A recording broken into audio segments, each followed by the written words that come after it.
Chapter 17. The sin of Judah is written with a pen of iron. With the point of a diamond it is engraved on the tablet of their heart, and on the horns of your altars. While their children remember their altars and their wooden images by the green trees on the high hills. O my mountain in the field, I will give as plunder your wealth, all your treasures, and your high places of sin within all your borders. And you, even yourself, shall let go of your heritage which I gave you. And I will cause you to serve your enemies in the land which you do not know. For you have kindled a fire in my anger, which shall burn forever.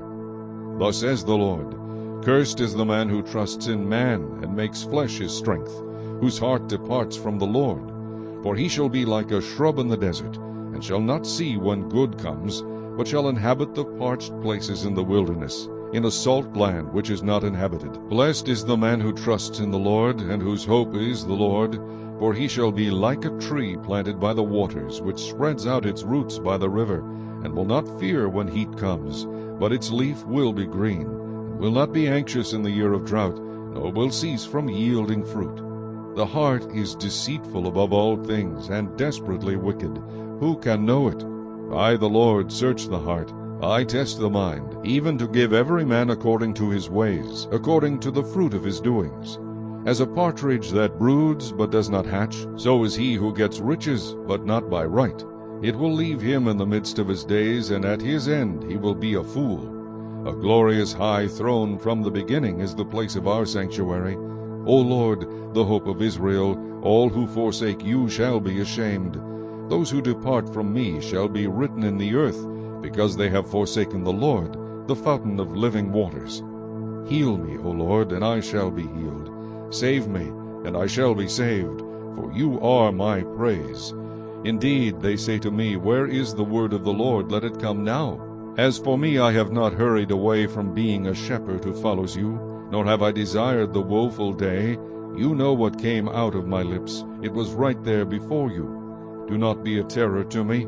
You are my hope in the day of doom. Let them be ashamed to persecute me, but do not let me be put to shame. Let them be dismayed, but do not let me be dismayed.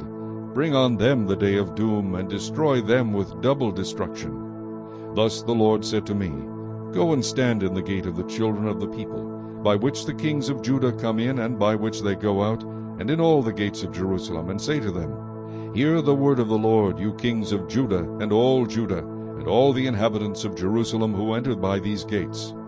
Thus says the Lord, Take heed to yourselves, and bear no burden on the Sabbath day, nor bring it in by the gates of Jerusalem, nor carry a burden out of your houses on the Sabbath day, nor do any work, but hallow the Sabbath day as I commanded your fathers.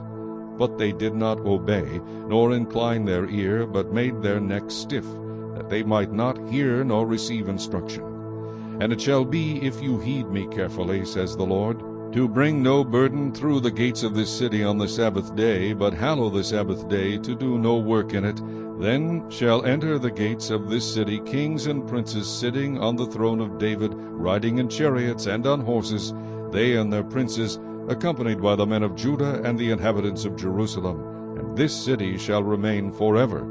And they shall come from the cities of Judah, and from the places around Jerusalem, from the land of Benjamin, and from the lowland, and from the mountains, and from the south, bringing burnt offerings and sacrifices, grain offerings and incense, bringing sacrifices of praise to the house of the Lord. But if you will not heed me to hallow the Sabbath day, such as not carrying a burden when entering the gates of Jerusalem on the Sabbath day, then I will kindle a fire in its gates, and it shall devour the palaces of Jerusalem, and it shall not be quenched.